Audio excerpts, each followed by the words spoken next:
Ya. Oke, abang tadi kan sempat adanya insiden pengeroyokan terhadap abang ya pada saat di pengadilan Jakarta Utara itu. Jadi kurang lebih Rasman seperti apa, Bang? itu grogi.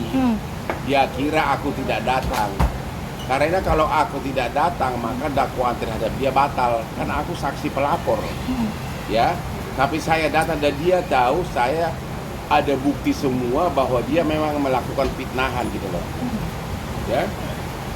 Oke, tapi Jadi, kenapa? Iya, mungkin lanjut Bang. Ya itu, dia tahu.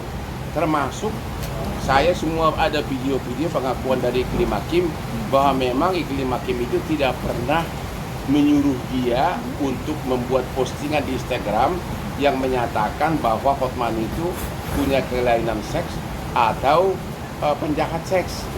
Katanya saya sudah konferensi pers, Iklim mengaku dia marah-marah. Kenapa kau ngomong gitu? Aku kan tidak menyuruh kau ngomong gitu. Katanya si botak itu mengatakan aman gitu loh. Itu mau saya buka semuanya. Dan di dalam BAB, Iklim Hakim juga membantah bahwa dia sudah mengatakan, Iklim Hakim mengatakan saya tidak pernah merasa dilecehkan secara seksual oleh Hotman Paris. Itu semua karangannya si botak katanya. Oke Bang, bisa dibilang dari statement yang Abang sampaikan di pengadilan sempat penolakan dari pihak Rasman ya Bang ya, makanya beliau akhirnya. Jadi dia itu sudah mempersiapkan semuanya, TikTok, live segala macam. Ya padahal kan materi persidangan itu karena sudah memasuki saksi ada menyangkut asusila. Dan menurut KUHAP, hakim berwenang menyatakan bahkan wajib hukumnya untuk menyatakan sidang tertutup untuk umum. Dia tidak mau terima karena sudah dipersiapkan, dia mau bergaya di persidangan, dia sudah dipersiapkan live TikTok dan sebagainya gitu. Jadi kan dia tidak boleh memaksa hakim, dia tidak boleh merubah undang-undang. Bang, bisa dibilang tuh Bang Rasman melanggar peraturan dari pengadilan sendiri, bahkan hingga melakukan tindakan tersebut. Jadi saya Bang? sudah itu kan sudah viral, Ketua Mahkamah Agung pun sudah tahu. Jadi saya mohon kepada Ketua Pengadilan agar dijatuhkan sanksi, termasuk kepada itu Firdaus yang naik sidang, naik bangku persidangan, injak meja. Itu pertama kali penghinaan terhadap peradilan Indonesia dalam sejarah peradilan Indonesia. Oke, kabarnya terkait viralnya ini sampai turun tangan dari Kapolres. Bukan hanya itu, karena dia kan bawa banyak preman kan, dia banyak bawa orang. Dan Kapolda dengar itu langsung perintahkan Kapolres kirim polisi, ada 2 kasak dikirim sama puluhan polisi. Ya kan itu wajib hukumnya kalau ada kericuhan, apalagi di pengadilan nanti.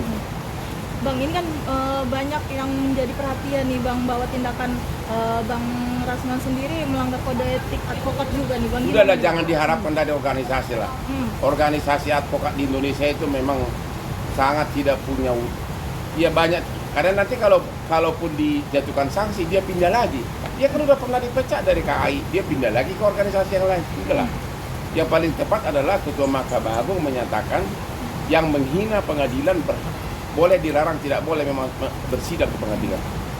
Apalagi melihat tadi juga Firdaus sempat naik-naik ke atas. Itu dia tadi, terutama Firdaus yang naik dia. Entah siapa itu. Saya nggak kenal itu tampangnya itu orang. Naik ke atas meja sih. Itu kan menghina, dia cari makan di situ. Ya. Melihat ketidaksopanan dari Firdaus tersebut, menurut Abang seperti apa nih Bang? Ya itu tadi udah pelanggaran penghinaan terhadap peradilan. Ya itu dia. Mungkin Abang pada saat tadi hampir dikoyok ya oleh Bang Rasman, sempat shock juga nggak sih Bang? Enggak, gua nggak shock, malah gua ketawa-ketawa. Jadi semua tadi netizen di IG gua pada, kok kamu tenang banget sih, karena gua datang sidang dia ngomong, ya kayak gua kan. Ngapain orang si botak, si gendut kayak gitu ditakutin? Apa? Itu kan cuma perantau di ibu kota sini. Cuma pengacara biasa, nggak punya power, nggak punya apa-apa. Apa yang ditakutin? Dia mau bikin peradilan, cara berperkara kayak emak-emak di kampung nenek dia 50 tahun lalu. Itu membuat klien akan kabur dari diri. Siapa yang mau jadi klien dia kalau begitu?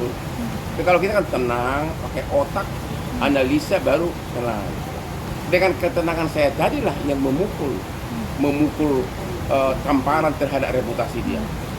Banyak juga nggak sih bang dari keluarga atau teman-teman abang di sama profesi juga yang menanyakan kabar abang, apalagi kan di dalam video tersebut yang bisa dibilang kan sempat viral, ada aksi yang hampir menonjok AK bang. Semua pada bilang tenang, karena di belakang saya pun ada puluhan pengawal saya, tapi saya suruh tenang.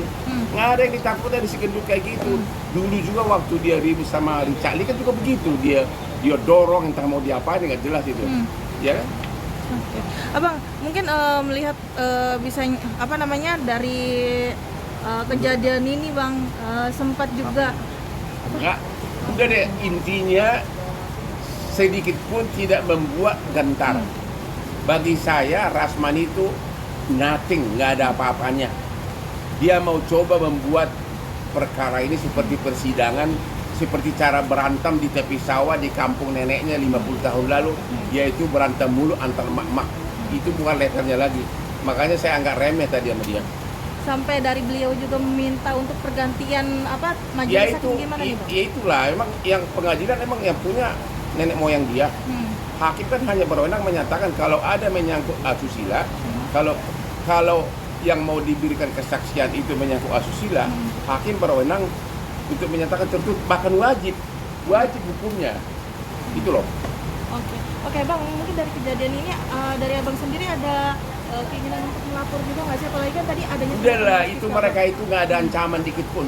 Itu saya nggak, itu semua tadi mereka itu nggak ada ancaman. It just nobody. Kalau orang bule mengatakan, Hai Rasman, you are just nobody, you are nothing. Kalau dia ngerti bahasa Inggris loh. Berarti hanya gertakan dari pihak sana ya bang ya tadi? Itu gertakan mak-mak. Mak-mak, tau nggak mak-mak? Kalau gertakan pada naga nggak kayak gitu langsung, ya. Kalau gertakan mak-mak kayak gitu, kayak di pasar impres, berantem mulut, cegengesan gitu loh. Ya kalau gua mah tenang, ya. Tapi untuk menghadapi sidang selanjutnya gimana nih abang? Udah tenang aja. Saya udah bilang he is nothing. Ngerti nggak sih he is nothing? Dia bukan siapa-siapa. Apa yang ditakutin? Ya. Nanti kalau dia begitu, saya akan datangkan mak-mak dari pasar impres nanti untuk ngelawan dia. Itu aja. Oke siap. Berarti nanti untuk sidang berikutnya abang tetap datang ya bang, tetap hadir. Oke siap. Yang Aku ada rapat lagi di jalan. terakhir bang, ada yang ingin disampaikan kan nih? Hai Rasman, kalau nang berperkara, jangan seperti berperkara gaya emak-emak di kampung kamu, di kampung nenek kamu 50 tahun lalu, di pinggir sawah, di padang sidempuan sana. Berperkara lah yang elit, jangan cengengesan. Hormatilah persidangan, hormati hakim. Yang jelas, di Bataku kamu bukan, you are nothing, kau bukan siapa-siapa. Ya, nggak akan pernah takut sama lo, oke? Akan tetap gua proses lu tersangka, terdakwa, dan kau rasakan akibatnya wibawa kamu di mana kau jadi tersangka. Nih, oke.